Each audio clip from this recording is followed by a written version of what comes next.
একবার হযরত মুসা আলাইহিস সালাতু ওয়াস সালাম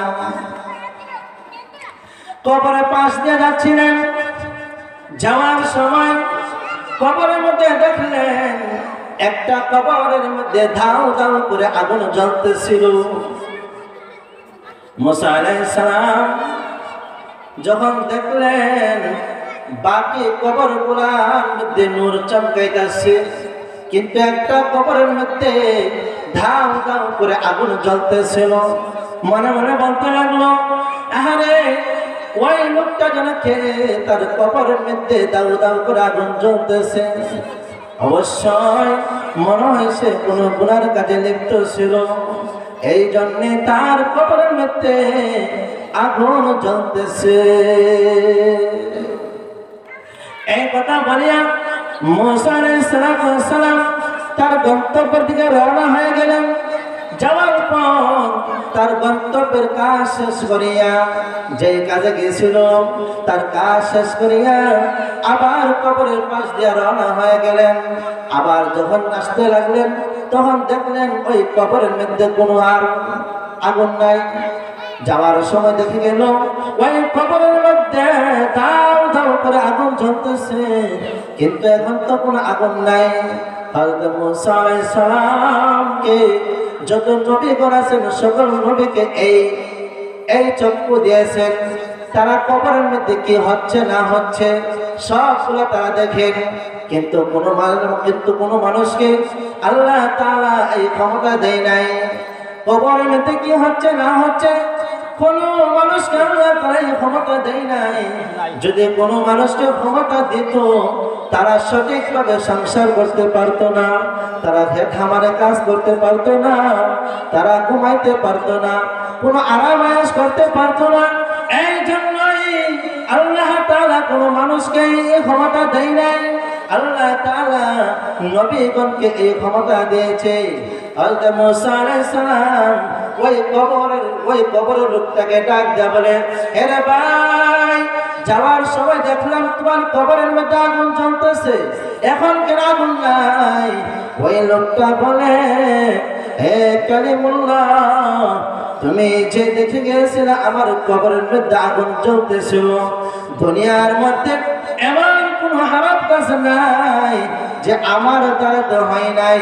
আমি সরকারি মাতব্বরি করেছি, মানুষ থেকে ঘুষ খেয়েছি, আমি মানুষের লাইন কাটছি, আমি মানুষের জমির আত্মসাৎ করেছি, মানুষের টাকা আত্মসাৎ করেছি। আমার দ্বারাতে আমি যখন দুনিয়ার মধ্যে ছিলাম এমন কোনো খারাপ কাজ নাই যে আমার দ্বারা হয় না। এই জন্য আল্লাহ পাক রব্বুল আলামিন আমাকে জাহান্নামের মধ্যে পাঠিয়েছিল, কিন্তু আমি দুনিয়া থাকাকালে মরার আগ মুহূর্তে আমার স্ত্রীর গর্ভে একটা সন্তান গর্ভবতী অবস্থায় ছিলেন। আমার স্ত্রীকে বললাম, হে আমার স্ত্রী, তোমার গর্ভে যে বাচ্চারা আছে যদি ছেলে সন্তান হয় তাহলে মাদ্রাসার মধ্যে ভর্তি করাইয়া দিবা, আর যদি মহিলা সন্তান হয় তাহলে মহিলা মাদ্রাসায় তুমি ভর্তি করিয়ে দিবা। এই কথা বলার পর মুসা আলাইহিস সালাম শুনতে লাগলেন। তখন মুসা আলাইহিস সালাম বললেন, তারপরে কি? তখন ওই কবরের লোক বলেন, আমার স্ত্রীর গর্ভে যখন সন্তান প্রসব হলো, ওই সন্তানটা যখন আস্তে আস্তে বড় হতে লাগলেন, তখন আমার স্ত্রী আমার সন্তানটাকে মাদ্রাসার মধ্যে ভর্তি করিয়ে দিয়েছে। যখন ওই মাদ্রাসার হুজুর আমার ছেলেটাকে বিসমিল্লাহির রহমানির রহিম সবক দিয়েছে, আমার ছেলেটা বিসমিল্লাহির রহমানির রহিম পড়তে আরম্ভ করলো।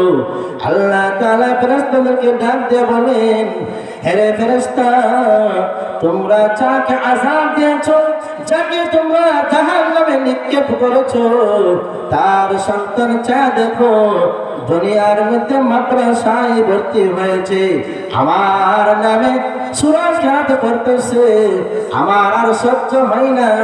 দুনিয়ার মধ্যে যখন কোনো বান্দা বান্দি তার মা বাবার জন্য কোরআন তেলাওয়াত করবে, তার সন্তানদেরকে মাদ্রাসায় দেবে, আমার অনেক বড় লজ্জা হয় তার সন্তান ওই দিকে কোরআন তেলাওয়াত করবে আর আমি তার বাবাকে মাকে জাহান্নামে নিক্ষেপ করে রাখবো, সেটা আমার দ্বারা বরদাস্ত আমি করতে পারি না। সন্তান যখন আপনার জন্য দোয়া করবে, কোরআন তেলাওয়াত করবে, আল্লাহ তাআলার নামে শুরু করবে, তখন আল্লাহ তাআলা আর কোনো বরদাস্ত করতে পারেন নাই। তখন আল্লাহ তাআলা ফেরেশতাদেরকে বলেন, হে ফেরেশতারা, যাও যাও, তোমরা ওই বান্দাকে তোমরা জান্নাতে দাও, জান্নাতে নিয়ে দাও। তখন ফেরেশতারা দেরি করলেন না, তার বাবাকে জান্নাতে নিয়ে গেলেন। জান্নাতে নেওয়া যাওয়ার পরে সে অনেক আনন্দ হয়ে গেছেন। হযরত মুসা আলাইহিস সালাম আর বুঝতে বাকি আছে।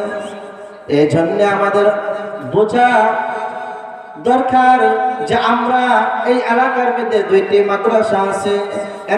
একটা হলো মাধবপুর ফারুকিয়া হাফিজিয়া মাদ্রাসা, আরেকটা হলো মাধবপুর রওজাতুল জান্নাহ মহিলা মাদ্রাসা। এটা আল্লাহ তাআলা আমাদেরকে ব্যবস্থা করে দিয়েছেন। আমরা আমাদের এলাকার যে সন্তানরা আছেন, আমাদের এলাকার যে অভিভাবকরা আছেন, তারা দূর দূরান্ত তারা পড়াইতে পারে না, টাকা পয়সার সমস্যার কারণে দূরে পড়াইতে পারে না। সেজন্য আমাদের জন্য, আমাদের এলাকার জন্য রহমত হলো এই দুইটি মাদ্রাসা। আপনার সন্তানকে যদি আপনি মাদ্রাসায় দেন, তাহলে পরকালে আপনি নাজাত ওসিলা হবে। বলো সুবহানাল্লাহ।